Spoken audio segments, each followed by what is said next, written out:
નમસ્કાર, ન્યૂઝ બુલેટિનમાં આપનું સ્વાગત છે। હું છું પંકજ શર્મા। શરૂઆત એક મહત્વપૂર્ણ ખબરથી કરીશું। જૂનાગઢમાં ભડકાઉ ભાષણ મુદ્દે એટીએસે કાર્યવાહી કરી છે। ગુજરાત એટીએસે મુફ્તી સલમાન અઝહરીની અટકાયત કરી લીધી છે। અઝહરીની મુંબઈના ઘાટકોપરથી અટકાયત કરવામાં આવી। ઘાટકોપર પોલીસ સ્ટેશન બહાર અઝહરીના સમર્થકોનો જમાવડો છે। અઝહરીએ પોતાના સમર્થકોને રસ્તા પરથી ખસી જવા અપીલ કરી છે। પોલીસ સ્ટેશનમાંથી જ સમર્થકોને હટી જવા સંદેશ આપ્યો। બીજી તરફ મોડી રાત્રે પોલીસને 2 દિવસના મુફ્તી સલમાન અઝહરીના ટ્રાન્ઝિટ રિમાન્ડ મળ્યા છે। મોડી રાત્રે ટ્રાન્ઝિટ રિમાન્ડ મળ્યા બાદ ગુજરાત પોલીસ મુફ્તી સલમાન અઝહરીને લઈ ગુજરાત આવવા નીકળી ગઈ। મુફ્તી સલમાન અઝહરીને આવતીકાલે જૂનાગઢની કોર્ટમાં રજૂ કરાશે। મુફ્તી સલમાન અઝહરી સહિત 3 લોકો વિરુદ્ધ જૂનાગઢ બી ડિવિઝનમાં ફરિયાદ નોંધાઈ હતી। ભડકાઉ ભાષણ આપવાના મામલે કાર્યવાહી કરવામાં આવી છે। જૂનાગઢના નરસિંહ સ્કૂલના મેદાનમાં સભા યોજાઈ હતી।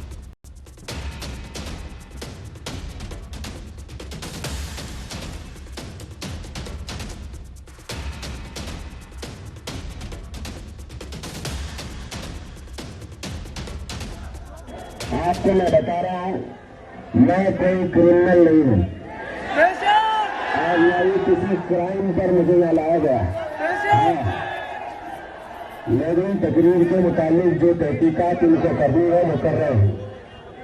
हम भी इनका कोऑपरेट कर रहे हैं, आपको भी करना चाहिए। आप अगर मुझसे मोहब्बत करते हैं, हाथ उठा करके बता मोहब्बत करते हैं तो वो रोड खाली कर दीजिए बस। मुंबई में शांति है, मुंबई के रास्तों पे शांति है, घाटकोपर एरिया में शांति है। कोई भी अफवाह आपके ऊपर, आप लोग अफवाह के ऊपर विश्वास ना कीजिए। मुंबई पुलिस को कोऑपरेट कीजिए। मैं मुंबई के आम लोगों को बताना चाहता हूँ, मुंबई के आम लोगों के लिए मुंबई पुलिस रास्तों पे है और शांति है। कोई भी अफवाह आप नहीं फैलाएंगे और अफवाह के ऊपर आप विश्वास मत कीजिए। वो वीडियो के बारे में अभी तक कुछ जानकारी नहीं मिली, कितना पुराना है क्या है, लेकिन अभी उसके ऊपर किसी की धार्मिक भावना को भड़काया नहीं गया है। जो भी सोशली इसको गलत तरीके से मैसेज किया गया है और इसके अंदर आप देखेंगे, आप खुद वो वीडियो देख सकते हैं, उसके अंदर कोई भी तरीके का प्रोवोक स्टेटमेंट नहीं है। हमने कोई ऐसी बात नहीं की जिससे किसी के दिल को ठेस पहुंचे, किसी की आस्था को ठेस पहुंचे। हमने किसी धर्म विशेष बात नहीं की, हमने किसी के धर्म के खिलाफ बात नहीं की। हमने बस एक अशार था वो पढ़ा था, उसके लिए भी हम क्लैरिफिकेशन दे रहे कि हमने ऐसा किसी को, हमारा मंशा इंटेंशन नहीं था, मगर फिर भी हमारे साथ ऐसा हो रहा है। उन्होंने कहा कि मुझे न्यायपालिका पर, संविधान पर पूरा यकीन है कि मेरे को इंसाफ मिलेगा। और उन्होंने ये भी कहा कि मेरी तरफ से लोगों को भी मैसेज दीजिए वारिस भाई के सब शांता बनाए रखे, कायदे कानून का पालन करे और कोई ऐसी हरकत न करे जिससे कायदा कानून खराब हो। तो सबको शांति बनाने का संदेश भी दिया। तो आज विषय पर વધુ માહિતી મેળવીશું। સંવાદદાતા મૌલિક ધામેચા જોડાયા છે। મૌલિક, અઝહરીની અટકાયત કરવામાં આવી છે અને જૂનાગઢ કોર્ટમાં આવતીકાલે રજૂ થશે। એટીએસ હવે શું કાર્યવાહી કરી શકે છે?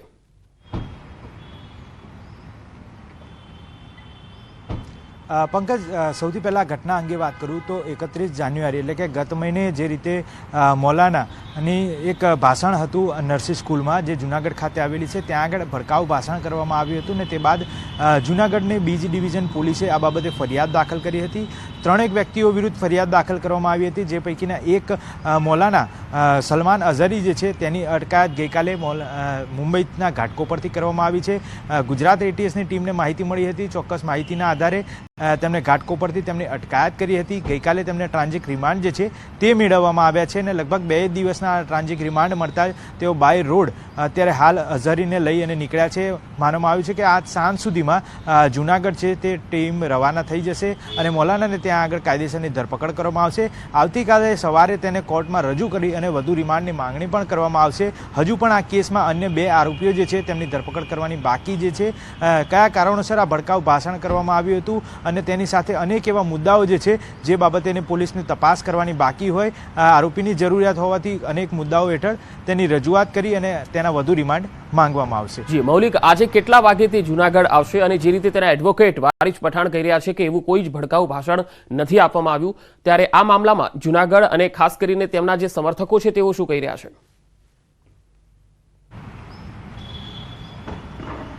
બિલકુલ પંકજ, ગઈકાલે જ્યારે મુંબઈના ઘાટકોપર ખાતે આ જે ટીમ પહોંચી હતી ગુજરાત એટીએસની, ત્યારે પણ કેટલીક વાતચીત જે છે તે ત્યાં આગળ થઈ હતી અને તેના ટ્વિટર હેન્ડલ દ્વારા પણ મુફ્તીના કેટલાક જે ભડકાઉ નિવેદન જે છે તે ચાલુ હતા અને તે દરમિયાન જ આ ગુજરાત એટીએસની ટીમે તેમની ધરપકડ કરી હતી. મોડી સાંજે આ બાબતે તમામ જગ્યાએ જે છે તે ક્યાંક પબ્લિક એકઠી થઈ ગઈ હતી, તેના સમર્થકો જે એકઠા થઈ ગયા હતા તેમના દ્વારા પણ નિવેદનબાજી કરવામાં આવી રહી હતી. પરંતુ જ્યારે તેમની અટકાયત કરવામાં આવી ત્યારે મૌલાનાએ ખુદ શાંતિની અપીલ કરી હતી. તેમના વિરુદ્ધ થયેલી આ જે ફરિયાદ જે છે તે બાબતે તેમની કોઈ હકીકત ધ્યાને નહોતી, પરંતુ આ હકીકત ધ્યાને આવતા તેમને કાયદેસર પ્રોસેસ જે છે તેમાંથી પસાર થવું ચોક્કસથી પડશે અને તેને જ પગલે તેઓની ગઈકાલે તેમની સમજાવટ કરી અને અટકાયત કરવામાં આવી હતી. અત્યારે હાલ તેમની મોડી રાત્રે અટકાયત કરી અને ટ્રાન્ઝિટ રિમાન્ડ લઈ અને ત્યાંથી એટીએસની ટીમ સાથે એલસીબી જૂનાગઢની ટીમ જે છે તે રવાના થઈ છે. માનવામાં આવી રહ્યું છે કે લગભગ મુંબઈથી અહીંયા પહોંચતા લગભગ 16થી 18 કલાક જેટલો સમય લાગી શકે છે. એટલે આજ સાંજ સુધીમાં જે છે ટીમ જૂનાગઢ એલસીબીની ટીમ અને ગુજરાત એટીએસની ટીમ જૂનાગઢ ખાતે પહોંચી જશે. આરોપી મૌલાના જે છે સલમાન અઝહરીની, તેને લઈ જ્યારે અન્ય બીજા 2 આરોપીઓ જે છે તેની પણ પૂછપરછ કરવામાં આવશે. તેમની પણ ધરપકડ કરવાની કાર્યવાહી જે છે તે આગામી સમયમાં પોલીસ કરશે. જી મૌલિક, આભાર માહિતી આપવા માટે.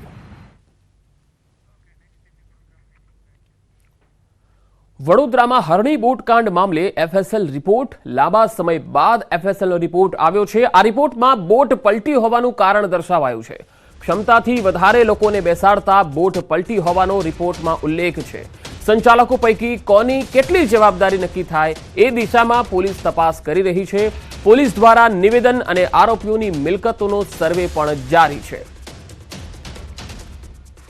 વધુ માહિતી સાથે સંવાદદાતા હાર્દિક દીક્ષિત જોડાયા છે વડોદરાથી. હાર્દિક, હરણી બોટકાંડ મામલે એફએસએલનો તો રિપોર્ટ આવી ગયો, પરંતુ હવે શું વધુ કેટલીક ધરપકડ થઈ શકે છે? શું સંચાલકોની મુશ્કેલી વધી શકે છે?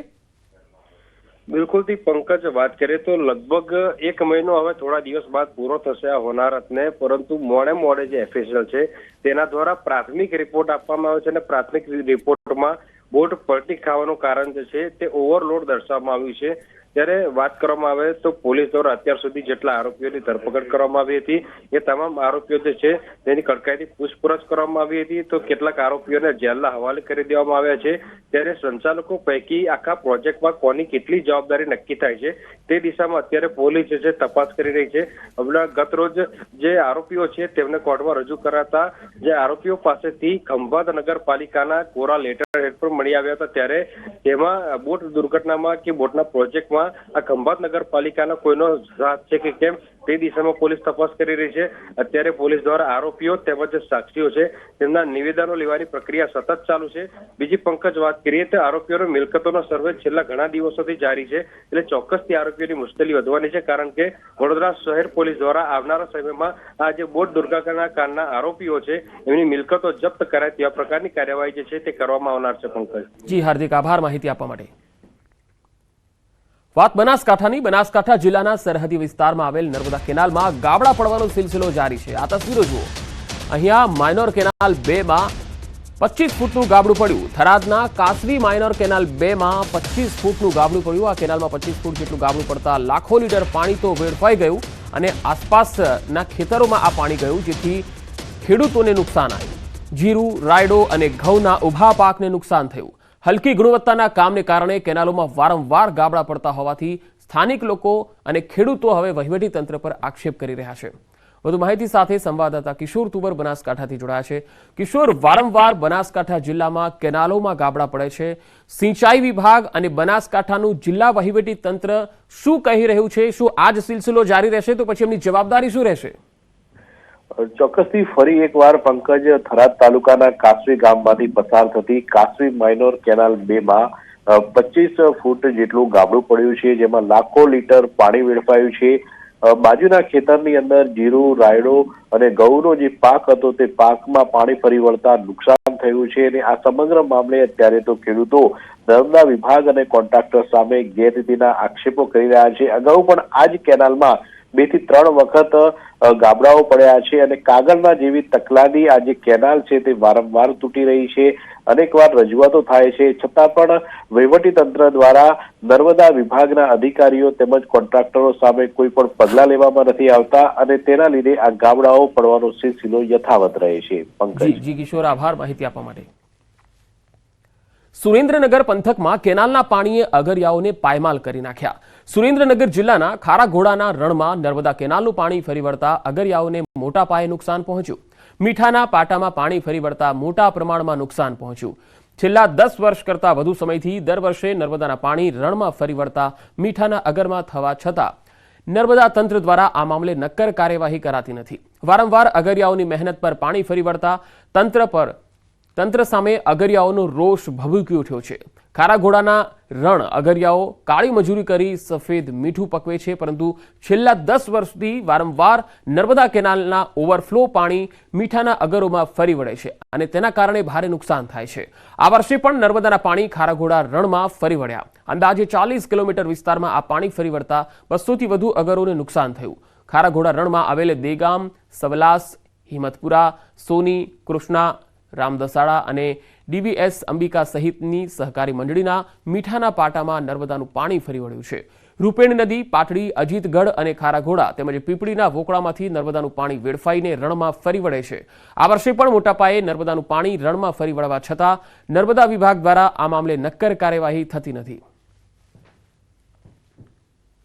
અત્યારે હાલની પોઝિશનમાં મારા પાટામાં પાણી છે, બરાબર, પાટા ફરતું કેનલનું. હજી તો આ પાણી વધનું આવ્યું તો પાણી પાટા ધોવાના જ શક્યતા છે એટલે 2-2.5 લાખની ગણતરી તો અગરિયાને છે જ નુકસાની. તો હવે બંધ કરાવો તો સારું, હજી ને કે 3જા મહિનામાં સિઝન ચાલુ થશે તો આ ગાડીઓ કેવી રીતે અંદર જાય?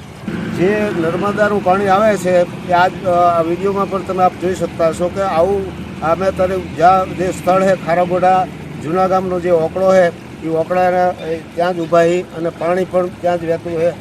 એટલે આવું બજાણાનો ઓકળથી આવે છે, વિહામો એટલે કે પીપળી દેગામનું એ પણ આવે છે.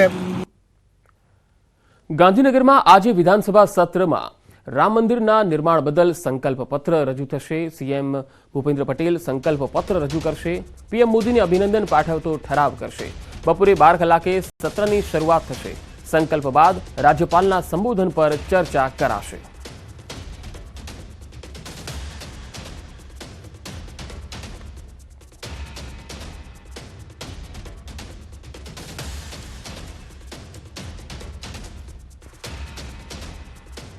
ગુજરાતીઓ ઠંડીમાં ધ્રુજવા થઈ જાઓ તૈયાર. એકવાર ફરી ઠંડી તમને ધ્રુજાવી દેશે. 2 દિવસ બાદ ઠંડીનો રાઉન્ડ શરૂ થઈ રહ્યો છે. હવામાન વિભાગે આગાહી કરી છે કે ઠંડી વધુ આક્રમક બનશે. આગામી 2 દિવસ બાદ ઠંડી પોતાનું જોર બતાવશે.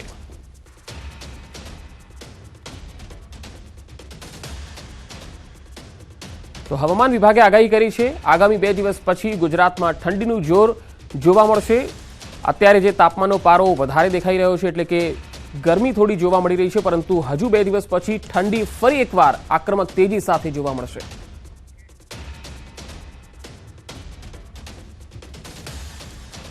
આગળ વધુ સમાચારો પર નજર કરીશું. હાલ રોકાઈશું એક બ્રેક માટે.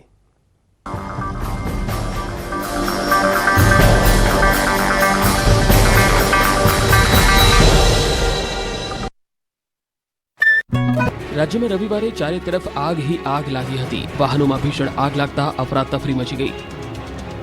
તો રાજકોટના ઉપલેટામાં ટ્રેક્ટરમાં ભીષણ આગ લાગી હતી. ખેતરમાંથી મરચા ભરીને યાર્ડ તરફ ખેડૂતો ટ્રેક્ટર લઈને જતા હતા ત્યારે મરચામાં આગ લાગતા દોડધામ મચી ગઈ.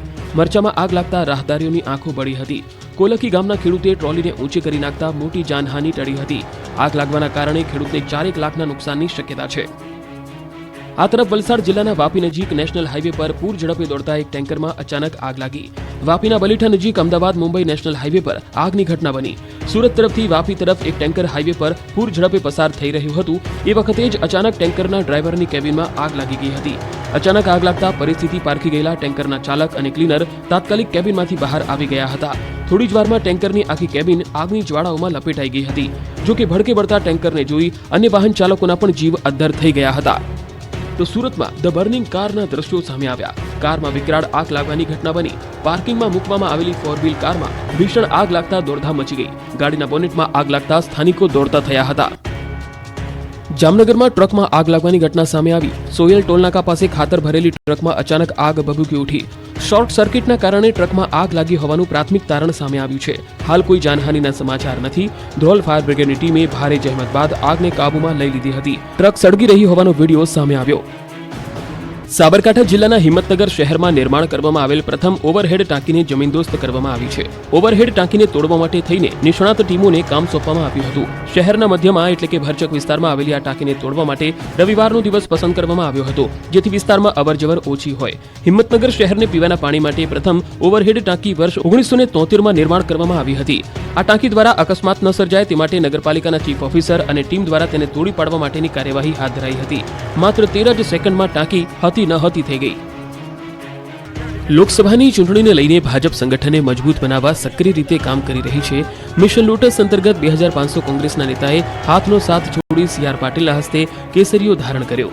પૂર્વ કોંગ્રેસી ધારાસભ્ય ચિરાગ પટેલ કેસરિયા કર્યા. ખંભાત બેઠકના પૂર્વ કોંગ્રેસના ધારાસભ્ય ચિરાગ પટેલ 2500 કાર્યકર્તાઓ સાથે ભાજપમાં જોડાઈ ગયા. CR પાટીલે ભાજપનો ખેસ અને ટોપી પહેરાવીને આવકાર્યા. આ બાજુ આણંદ જિલ્લામાં ભાજપનું ભરતી અભિયાન ચાલ્યું. બોરસદમાં એક કાર્યક્રમમાં 2000 જેટલા કોંગ્રેસના કાર્યકર્તાઓએ કેસરિયા કર્યા. રમણ સોલંકીની આગેવાનીમાં કાર્યકર્તાઓ ભાજપમાં જોડાયા, તો ભાજપ પ્રદેશ અધ્યક્ષ CR પાટીલે ખેસ પહેરાવીને કાર્યકર્તાઓને ભાજપમાં જોડ્યા. મધ્ય ગુજરાતના 3500 કોંગ્રેસ કાર્યકર્તાઓએ કેસરિયા કર્યા. સ્થાનિક સરપંચો, વકીલો, ડેપ્યુટી સરપંચ, ગ્રામ્ય દૂધ મંડળીના ચેરમેન સહિતના લોકોએ કોંગ્રેસનો હાથ છોડી ભાજપમાં એન્ટ્રી મારી. ભાજપનો ખેસ પહેરતા જ ચિરાગ પટેલે કોંગ્રેસ પર પ્રહાર કર્યા અને કહ્યું કોંગ્રેસ દિશાવિહીન બની ગઈ. તો લોકસભાની ચૂંટણી પૂર્વે નવસારી કોંગ્રેસમાં ભંગાણ સર્જાયું. ખેરગામ તાલુકામાં વાંસદા મત વિસ્તારમાં પાણી ખડક ગામના 100થી વધુ આદિવાસી સમાજના કાર્યકર્તાઓએ ભાજપનો ખેસ ધારણ કર્યો. ધારાસભ્ય નરેશ પટેલ અને અન્ય ભાજપના હોદ્દેદારોની ઉપસ્થિતિમાં કોંગી કાર્યકર્તાઓ ભાજપમાં જોડાઈ ગયા. લેવા પટેલ સમાજની કમજોરી છે કે સમાજનો આગેવાન ઉભો થતો હોય ને એટલે એને બરાબર સેટ ન થાય તો એકવાર પાડી ન દો લેવા પટેલ સમાજનો જબ્તો કરો તમે કે આવડા મોટા સમાજને સરદાર વલ્લભભાઈ પટેલ પછી આજે બીજો સરદાર આટલા વર્ષોમાં આ સમાજને નથી મળ્યો અને આવી રીતે પાડી દેવાનું ચાલુ રાખશો તો 6 મહિને સમાજમાં નેતા ન થતા જે મજબૂત વાળો હોય તાકાત વાળો એને સમાજના આગેવાન તરીકે સ્વીકાર. બાકી માઇક આંગલા બેહી જાય તેને સ્વીકારતા નહીં. સમાજને કહું છું કે નીચે બેહાડી દેજો તે દિવસે. આ હુંકાર, આ લલકાર, આ અપીલ, આ ચિંતા કરી છે જામકંડોરણાના ધારાસભ્ય અને લેવા પટેલ સમાજના આગેવાન જયેશ રાદડિયાએ. રાજકોટના જામકંડોરણામાં યોજાયેલા સમૂહ લગ્ન કાર્યક્રમમાં ધારાસભ્ય જયેશ રાદડિયાએ જાહેર મંચ ઉપર લેવા પટેલ સમાજને લઈ આક્રોશ ઠાલવ્યો હતો. લેવા પટેલ સમાજની કમજોરી જાહેરમાં બોલ્યા જયેશ રાદડિયા. કહ્યું કે આટલા મોટા સમાજને સરદાર વલ્લભભાઈ પટેલ પછી બીજા સરદાર આજ સુધી નથી મળ્યા અને આગેવાન તરીકે જે મજબૂત હોય તેને સ્વીકારજો, માય કાંગલાઓને નીચે બેસાડી દેજો. તેઓએ સમાજને અપીલ કરતા કહ્યું કે 2024નું વર્ષ આવ્યું છતાં લેવા પટેલ સમાજને એક થવા માટે કહેવું પડી રહ્યું છે. સરદાર વલ્લભભાઈ પટેલ પછી આટલા વર્ષે સમાજને હજુ કોઈ સરદાર મળ્યા નથી. સમાજના આગેવાનને પાડી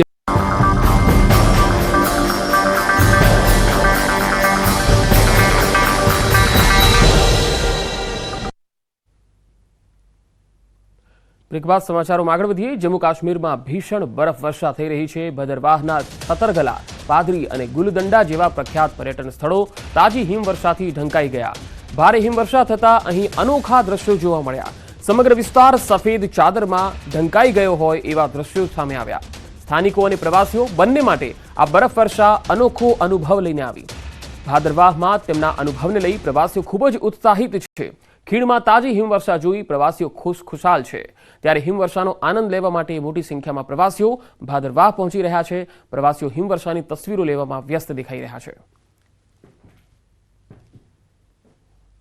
सुबह से ही भद्रवाह इलाके में भारी बर्फबारी हो रही है, जिसकी वजह से काफ़ी सयाह यहाँ पे आए हुए। आप इस वक्त देख सकते हैं कि हम इस वक्त नाल्टी बस्ती पे मौजूद है, जहाँ पे हैवी स्नोफॉल हो रहा है और यहाँ पे टूरिस्ट कितना एंजॉय कर रहे हैं इस बर्फबारी को। ये आप देख सकते हैं। मैं विजुअली दिखाना चाहूँगा कि किस तरीके से यहाँ पे डांस किया जा रहा है, किस तरीके से इस बर्फबारी को एंजॉय किया जा रहा है। इन सबसे भी बात करने की कोशिश करें कि ये कहाँ से आए हैं, कितना एंजॉय कर रहे हैं आप। सर कहाँ से सर आप? हम भाई हरियाणा से, रोहतक जिले से, और हम यहाँ पे पूरा एंजॉय कर रहे हैं।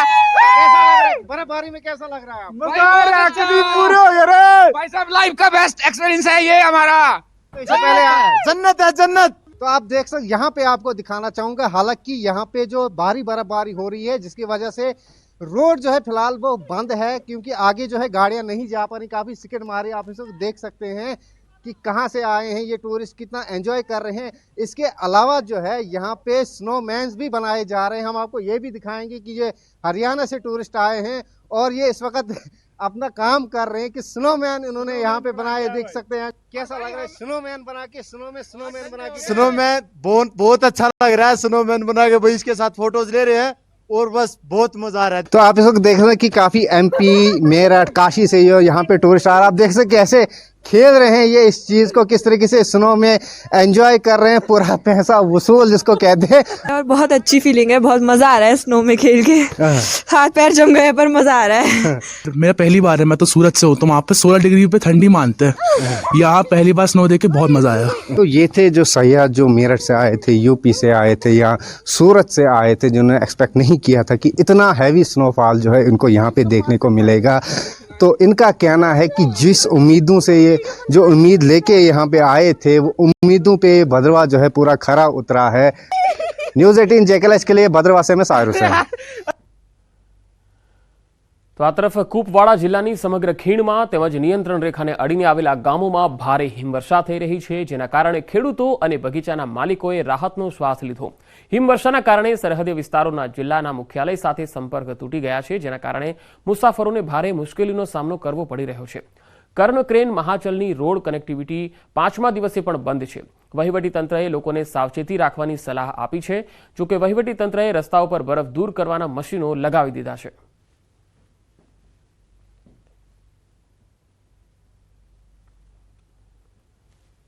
હવે લદ્દાખથી જે તસવીરો આવી રહી છે તે પણ બતાવીએ। લદ્દાખ ક્ષેત્રમાં ભારે હિમવર્ષાથી પ્રવાસીઓ ગેલમાં આવી ગયા। ખાસ કરી ખેડૂતોમાં વધુ આનંદ છે। ખેડૂતો કહી રહ્યા છે કે બરફવર્ષાથી ઘટતા ગ્લેશિયરને બનાવવામાં મદદ મળશે, જેથી ઉનાળામાં પૂરતું પાણી મળી શકે। દ્રાસ ક્ષેત્રના મીનામર્ગમાં 2 ફૂટ 3 ઇંચ હિમવર્ષા નોંધાઈ છે। દરમિયાન લેહમાં ખરાબ હવામાનને કારણે લેહની તમામ ફ્લાઇટ રદ કરવામાં આવી હતી।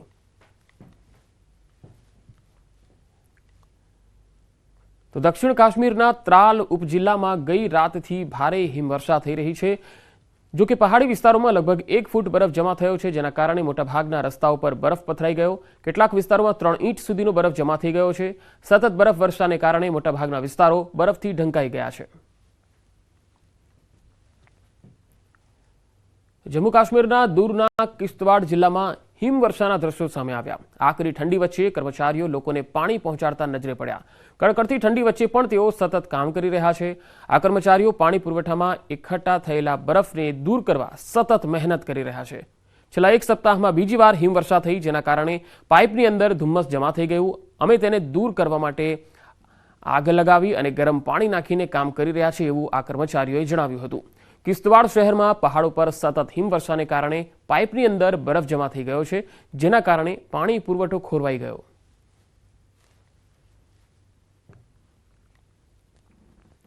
ગુલમર્ગ, ટીગમર્ગ અને અન્ય મેદાનોના પ્રવાસન સ્થળો પર સતત હિમવર્ષા થઈ રહી છે। આ તસવીરો ત્યાંથી જ આવી રહી છે। ગુલમર્ગમાં લગભગ 3 ફૂટ બરફ જમા થઈ ગયો, જ્યારે કિંગદોરી અને એફ્રોથ શિખરો પર 4 ફૂટથી પણ વધુ બરફ જોવા મળ્યો। ટીગમાર્ગમાં લગભગ 1 ફૂટ બરફ જમા થયો છે। હિમવર્ષાને કારણે ગુલમર્ગ, માહિન અને ટીગમાર્ગના અન્ય ઘણા વિસ્તારોમાં એપ્રોચ રોડ પર બરફ પથરાયેલો જોવા મળ્યો। તંત્રએ સવારથી જ ગુલમર્ગ અને ટીગમર્ગમાં રસ્તાઓ પરથી બરફ હટાવવાનું કામ શરૂ કરી દીધું છે। તો બીજી તરફ ગુલમર્ગમાં હિમવર્ષા થતા પ્રવાસીઓ અને સ્થાનિક પ્રવાસીઓનો ધસારો પણ જોવા મળી રહ્યો છે। વહીવટી તંત્રએ લોકોને તેમના વાહનોના ટાયર પર સાંકળો બાંધ્યા વિના ગુલમર્ગમાં પ્રવેશ ન કરવાની સૂચના આપી છે અને કોઈ પણ વાહનને ટીગમર્ગથી ગુલમર્ગ સુધી સાંકળ વિના જવાની મંજૂરી નથી।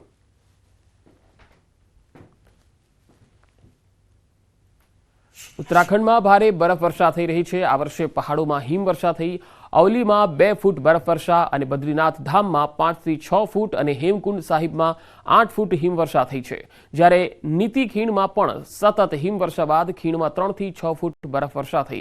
4 फूट बरफ जामी गयो। हिमवर्षा बाद नीचाणवाड़ा विस्तारों में कड़कड़ती ठंडी है। चमोलीना नीचाणवाड़ा विस्तारों में वरसादने कारणे जनजीवन अस्तव्यस्त थई गयुं।